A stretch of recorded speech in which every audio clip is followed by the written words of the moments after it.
Leaders meet মানে star and above. তো অনেকদিন পর আমরা আবার একসাথে হতে শুরু করেছি। তো কয়েকদিন আগে আমাদের ক্রাউন অ্যান্ড অ্যাবাভ মিট গেল এবং আমাদের স্টার মিট করছি, মানে খুব তাড়াতাড়িও করছে, কারণ আমার ড্রিম টিমের স্টার মিটটা অক্টোবর মাসের নভেম্বর মাসের ফার্স্ট উইকে হবে, পুজোর পরে পরে। Bijoya cum achiever meet, star and above যারা লাস্ট এক বছর অ্যাচিভমেন্ট করেছে অথচ তাদেরকে কিছু দেওয়া হয়নি, তাদেরকে আমরা ওখানে অ্যাওয়ার্ড দেওয়া হবে ড্রিম টিমের পক্ষ থেকে। তো যারা যারা অ্যাচিভ করেছেন লাস্ট এক বছরে, তাই তাদের তো নাম অবশ্যই পাঠাবে, এবং যারা যারা এখনো আছে, মানে এখন সম্ভাবনা আছে যারা গোল্ড আছে, তাই তারা স্টার হতে পারে, বা যারা ধরুন ব্রোঞ্জ আছে, হয়তো 3 জন লেগ আছে যারা ব্রোঞ্জ হতে পারে, এরকম সম্ভাবনা আছে। তো জোর করে নয়, কার্বাইড দিয়ে নয়, তাই পাকিয়ে নয়, মানে অ্যাওয়ার্ড নিতে হবে পাকিয়ে নিয়ে চলো না, কারণ এই বিজনেসটা কিন্তু একটা বিজনেস নয়, রাইট? চট করে কিছু পাওয়ার দরকার নেই, যেটা আমি ওনাদের সাথে আলোচনা করছিলাম। বেসিক ভাবে বেসটা তৈরি করেই আমরা উঠব। তাতে কারো 6 মাস লাগতে পারে, কারো 1 বছর লাগতে পারে, কারো 5 বছর লাগতে পারে, নো প্রবলেম। ওকে, তো আমরা সবসময় চেষ্টা করব যে আমরা পিওরিটি, মানে একটা ব্রোঞ্জ কে আমরা সব থেকে বেশি কার্বাইড দিয়ে পাকাই, রাইট? কারণ ওই লেভেলটা সব থেকে আমরা চাই তো তাড়াতাড়ি ব্রোঞ্জ হোক, তাড়াতাড়ি ব্রোঞ্জ হোক, তাড়াতাড়ি ব্রোঞ্জ হোক, তাড়াতাড়ি ব্রোঞ্জ হলে তারপর আসে মেনটেন করবে, মানে তাড়াতাড়ি ব্রোঞ্জ করার চক্করে আমরা ওকে কিন্তু সুসাইড করিয়ে দিলাম,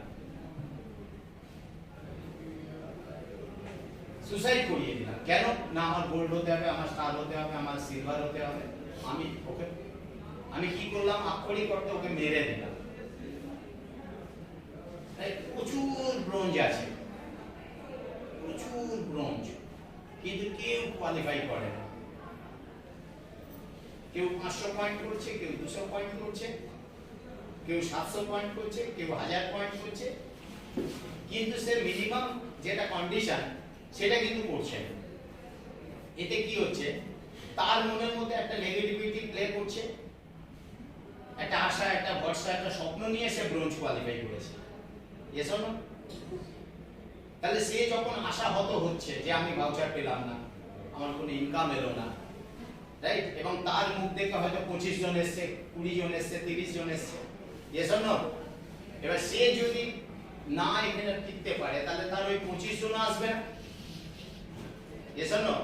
তাহলে 25-30 জন মানুষকে নিয়ে একটা ব্রোঞ্জ সুসাইড করলো।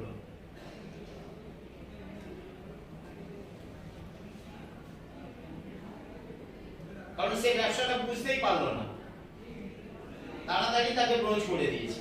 এসব না, ব্যবসাটা বুঝতে পারলো না, সে তার টিমকে নারিশমেন্ট করার মতন তার এটা আসেনি, এখন নলেজটা আসেনি, স্কিলটা আসেনি। খুব ভালো করে বুঝুন, বেসিক জায়গা হচ্ছে আমাদের ব্রোঞ্জ কে আমাদের শক্তিশালী বানাতে হবে। ব্রোঞ্জকে শক্তিশালী বানাতে গেলে তাকে এডুকেশন দিতে হবে, নলেজ দিতে হবে, তাকে ট্রেনিং দিতে হবে। সে হয়ে গেছে, নো প্রবলেম, কি না? হয়ে গেছে, খারাপ না। এবার তাকে আমরা মিটিং সিটিং ট্রেনিং দিয়ে, তাকে পার্সোনালিটি তার ডেভেলপমেন্ট করে, তার নলেজ দিয়ে সে যেন সিএনটিটা করতে পারে, তার জন্য তাকে টিটিটি দেওয়া। ফোকাসটা আমাদের থাকতে হবে যে আমাদের ব্রোঞ্জ কতজন টিমের মধ্যে আছে, এবং সেই ব্রোঞ্জগুলোকে কি করে আমরা এখন মোটিভেট করে তাদেরকে তুলে আনতে পারবো। সবাইকে আমরা তুলে আনতে পারবো না, কারণ কেউ মরে গেছে, যে ধুক ধুক করছে, হ্যাঁ কি না, এখনো আছে, কি রাইট? মানে আইসিইউতে দিলে বেঁচে যাবে, ভেন্টিলেশনে দিতে হবে হয়তো অনেককে, এসো না, কাউকে জেনারেল বেডে রেখে ট্রিটমেন্ট করতে হবে।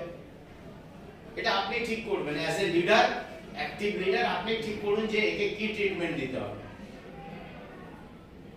এবার যে ভেন্টিলেশনে আছে তাকে আস্তে আস্তে আইসিইউতে আনতে হবে, এসো না, আবার আইসিইউ থেকে জেনারেল বেডে আনতে হবে, জেনারেল বেডে থেকে তাকে রিলিজ করতে হবে। তাহলে আমরা আজকে সিনিয়ররা এটাই প্রতিজ্ঞা করব যে আমাদের নিচে যারা ব্রোঞ্জ আছে তাদেরকে আমরা সুস্থ করে তুলব। তাদেরকে আমরা সুস্থ করে তুলবো, তারা আজকে অসুস্থ। এবার যে একেবারে ডেড হয়ে গেছে নাকি না, তাকে তো বাঁচাবার কোনো যুক্তি নেই, তো তাকে ছেড়ে দিতে হবে। এবার তার নিচে দেখুন কেউ বেঁচে আছে কিনা, নাকি না, সেখান থেকে লোক তুলে নিন। আর সেই লোকগুলো আপনার মুখ থেকে জয়েন করেছিল ভেস্টিজের ক্যারিয়ার থেকে, তাহলে আপনাকে কি করতে হবে, বেসিক ডিরেক্টর গুলোকে ব্রোঞ্জ নিয়ে বসুন, তাদেরকে ওয়ান টু ওয়ান কাউন্সিলিং করুন, তাকে এথিক্সটা শেখান। নেটওয়ার্ক মার্কেটিং একটা এথিক্স আছে, একটা সিস্টেম আছে, একটা ডিসিপ্লিন আছে, সেই জিনিসটাকে একটু ভালো করে তাকে বোঝানো যে ভাই এটা একটা টিম ওয়ার্ক, সিনিয়র জুনিয়রের বন্ডিং রাখতে হয়, নিজের চাল চরিত্র মানে নিজের চরিত্রকে ঠিক রাখতে হয়। এখানে আমরা সবাই ফ্যামিলি নিয়ে ব্যবসা করতে এসেছি, তো এই বেসিক জিনিসটা কিন্তু ব্রোঞ্জকে শেখান। ব্রোঞ্জ যখন তার টিমকে যেন এটাই শেখাতে পারে, আমাদের যেটা এখন যেটা মেন প্রয়োজন, নিজের চরিত্রটাকে ঠিক ধরে রাখা। টাকা পয়সা নিয়ে নয় ছয় নয়, ভুলভাল বোঝানো নয়, হ্যাঁ কি না, কোন রকম দৃষ্টিকটু কোনো কাজ না করে। এটা কিন্তু বেসিক। রোজগার তো অনেকেই করে, রাইট? কারণ যার ক্যারেক্টার নেই সে কিন্তু এই সিস্টেমে থাকতে পারবে না বেশি দিন নয়, কারণ সে তার টিমটাই ভেঙে ফেলবে। তো সর্বপ্রথম আমি এটা বলবো যে সুশান্ত হালদার একটা কি অ্যাজ এ সিনিয়র, রাইট, সে কিন্তু 24 ঘন্টা ভেস্টিজের জন্য ভাবে, ভেস্টিজের জন্য লড়াই করে, রাইট? এবং তো সেখানে যদি কোনো মতে কারোর সঙ্গে মতের অমিল হয়, এ হয়, আমরা লিডাররা বসবো,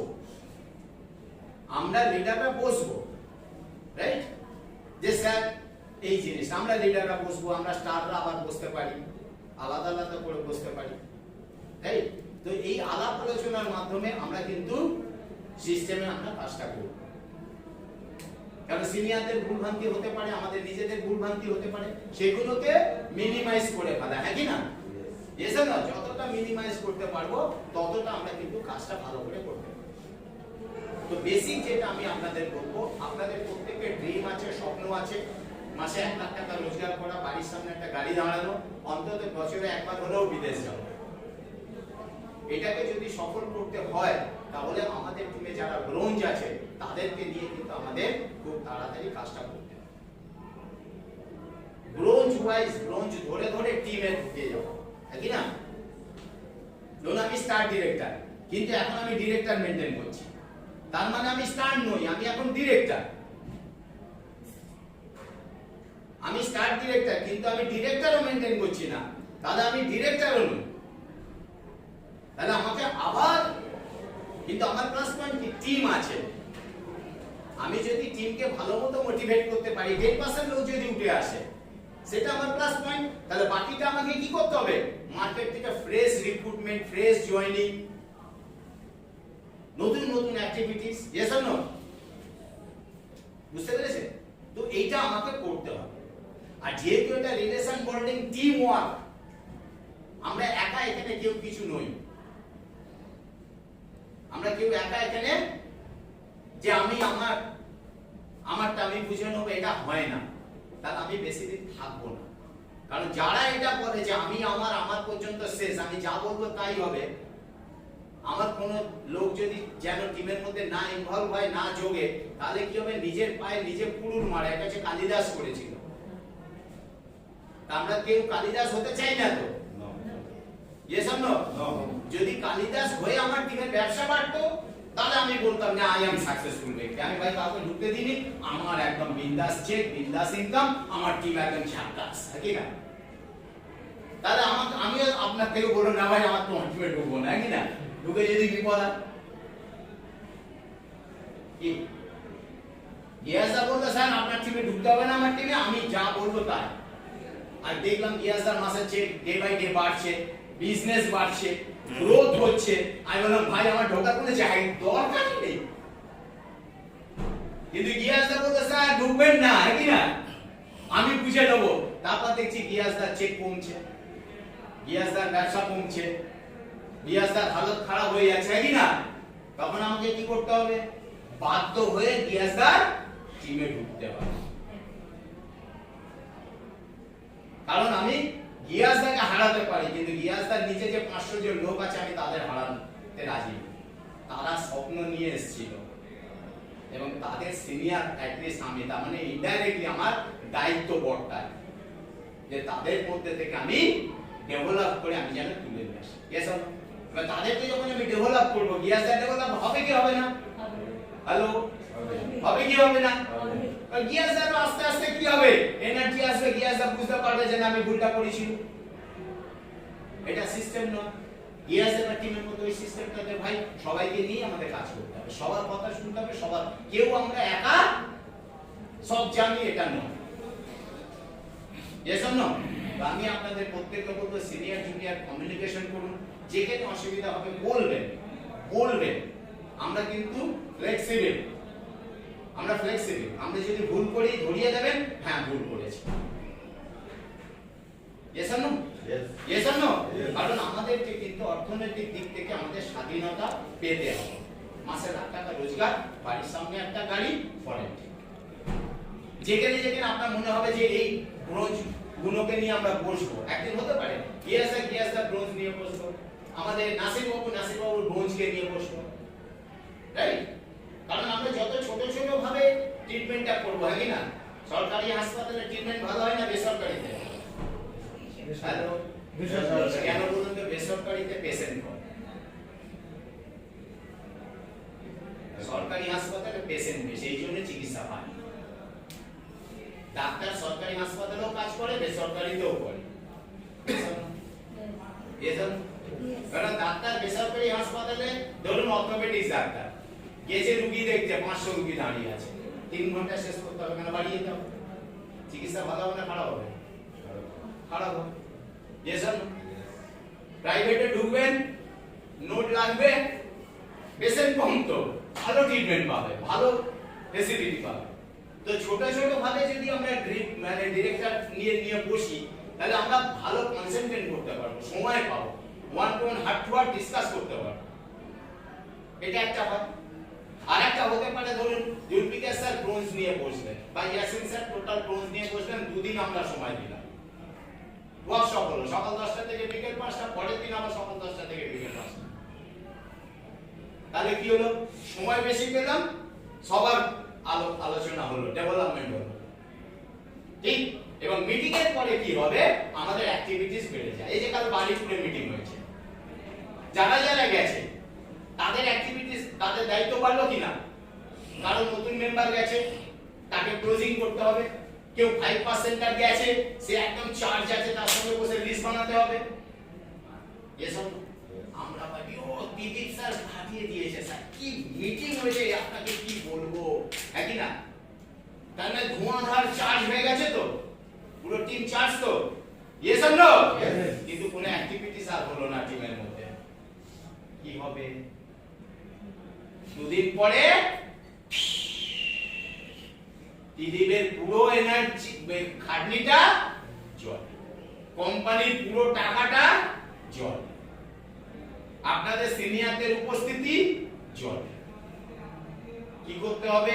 কালকে যারা যারা মিটিং এ গেছে সব আইডেন্টিফাই করুন, কোন লিডারে কারা কারা গেছে। মিটিং করুন, সিএনডি করুন, তাদের ডাকুন, লিস্ট বিল্ডিং, হোম মিটিং শুরু করে দিন, তবে কালকে মিটিং এর রেজাল্ট আসবে। কি বলুন, বুঝতে পেরেছেন? এটাই নিয়ম। ধরুন আপনার কোনো জুনিয়র কাজ করছে না, আপনি সিনিয়র নিয়ে গেছেন, স্যার একে একটুখানি, আবার অনেকে বলে কি স্যার একটু দিয়ে দিন তো ভালো করে। কি দেবো? না স্যার একটু ওষুধ দিন। ডাক্তার নাকি? আবার অনেকে তার সামনেই বলে, সে মনে মনে ও আচ্ছা আমাকে ওষুধ দেবে, দেখি তো কেমন থাকি না। তো এইগুলো করবেন না, স্যার একটু ভালো করে না, কি ওই উল্টা বলে স্যার কাজটা করতে চাইছে কিন্তু কোন রকম ভাবে কাজটা হচ্ছে না, আপনি জানেন যে ওটা কাজ করতেই চাইছে না।